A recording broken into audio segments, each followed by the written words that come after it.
Hi, I'm Mark Tyrrell of Uncommon Knowledge and hypnosisdownloads.com, and welcome to How to Pass Your Driving Test, 5 tips to the right mindset for passing your driving test.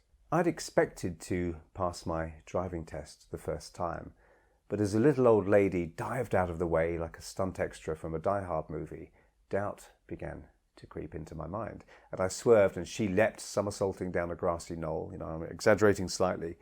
But another mistake on my first driving test was to drive the wrong side of a traffic bollard.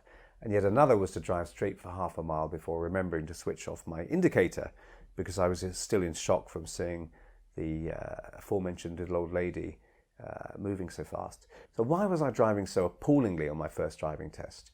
Nerves. The trouble was I was too keen to pass my first driving test. I cared too much. At 17, I was desperate to be driving, to be independent. Working as a hypnotherapist over the years, since then, I've helped dozens of nervous drivers relax and focus on their driving tests by sharing some of what I learned about changing my mindset to help me pass the second time. So number one, thinking you're going to pass your driving test isn't the same as passing it. There's a lot of positive thinking nonsense which goes something like, you've got to really believe you can pass your driving test, or win a Grand Slam tennis tournament, or write a Pulitzer Prize winning novel, or whatever it is. Okay. No. Let me qualify that. It's great to believe that stuff some of the time, but not when you're actually driving or playing tennis or writing. You've got to forget about all that. Research into flow states, otherwise known as being in the zone, show there's less thinking going on during these states. Thinking of any kind, even positive thinking, will interrupt performance. See reference 1. During the flow state, the activity itself becomes intrinsically rewarding, which is why any thoughts of passing or failing, or winning or losing, become meaningless and counterproductive when you're actually in your driving test. People come to me and ask, please help me pass my driving test. And I reframe this idea to, I can help you relax during the test so that you don't have to think about passing or not passing. And of course, when you experience more flow during your test, then you're much more likely to pass as a byproduct of being in the optimum driving state. Don't think, I must pass this driving test at all costs. Rather, start to focus on how can I relax enough during the test that it doesn't even feel like one. Which leads us nicely to the next tip. Number 2, relax quickly just before your driving test. Part of the reason I failed my first driving test was because I was so nervous, as I said. But why should nerves get in the way of performance? I was good enough to pass, believe it or not, but not relaxed enough to do well in the test. Too much anxiety makes it harder to think clearly and also harder to make small, dexterous movements with your hands and feet. Because nature wants big, mighty movements from us in times of real danger. Running, punching, pushing and climbing. Tying shoelaces is not something you want to be doing in an emergency. Small, delicate movements become much harder. This is why you might see someone's hands shaking when they're attempting to tie their shoelaces or unscrew a bottle when they're really, really anxious. A bit of anxiety as you go into your driving test is good, as it will keep you focused, but too much will prevent you driving as well as you should. So the quickest way to relax as you go into your test is to breathe deeply.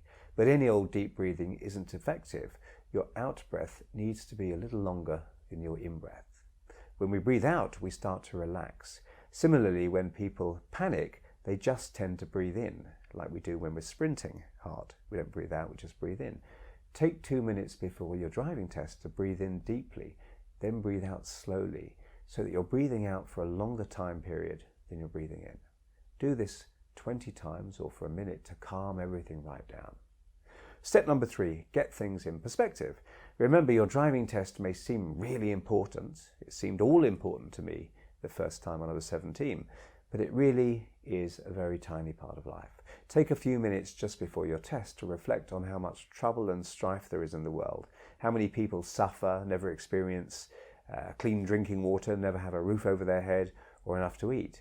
Tell yourself not to sweat the small stuff, and yes, whatever it seems like, this is small stuff. Number 4, keep the pressure off by keeping it to yourself. Before driving test number 1, I told everyone I knew about my upcoming vehicular examination, and great, fantastic. Now everyone was waiting for the news, which is more pressure. They couldn't wait to hear, how did you do? How did you get on? Once the shock of almost prematurely assisting an elderly lady off this mortal coil had diminished, I distinctly recall thinking, oh no, how am I going to tell everyone I failed? Okay, it's a far better thing to do to surprise people with good news than to have to explain what went wrong, no matter how sympathetic people are. So number 5, use mental rehearsal constructively. You've practiced driving, I'm guessing. You've studied your road signs and know about 3-point turns and reversing around corners and all the rest of it, all the stuff that you have to do on the test, at least in the UK. The fact is, you've practiced how you're going to drive, but you haven't practiced necessarily how you're going to feel. Learn self-hypnosis to practice naturally feeling relaxed and in flow during the driving test. Remember, you can forget about passing or failing at this point. Just the driving. But important advice coming up. Don't visualize having passed your test. Leave the results of better performance to themselves. That's just a ripple effect of feeling in the zone during the actual test. I want you to focus on your performance state during the actual driving itself and nothing else. So you could close your eyes and focus on your breath. Remember to breathe out a little longer than you breathe in, extending that out breath. Okay, next part of the exercise, you could imagine watching yourself as if on a TV, looking calm, relaxed and comfortable, yet alert and focused at the test centre, meeting the examiner, getting into the car and taking the whole test. See yourself doing everything in just the right way, more focused on the process of driving rather than any possible outcome. And you could do that exercise straight after this video. My driving test 2, the outcome. My second driving test was in the following spring when I was 18, and this time around no one knew I was taking it. It was a beautiful morning, and because I'd learned self-hypnosis already, or since the first test I should say, I felt naturally relaxed and unconcerned with outcomes. I was here to enjoy the driving and nothing more. I'm happy to say no old ladies were injured or even startled. Bollards were negotiated correctly, and passing my driving test was just a happy bonus or a side effect to a thoroughly pleasant morning's drive. So I hope you found that useful, and if you did, please hit like and subscribe. And if you want to hear when my next video is published, hit the notification bell below. I'm Mark Tyrrell of Uncommon Knowledge and hypnosisdownloads.com, and if you'd like to try some of my personal development products, head over to hypnosisdownloads.com and take a look around. And thanks for watching.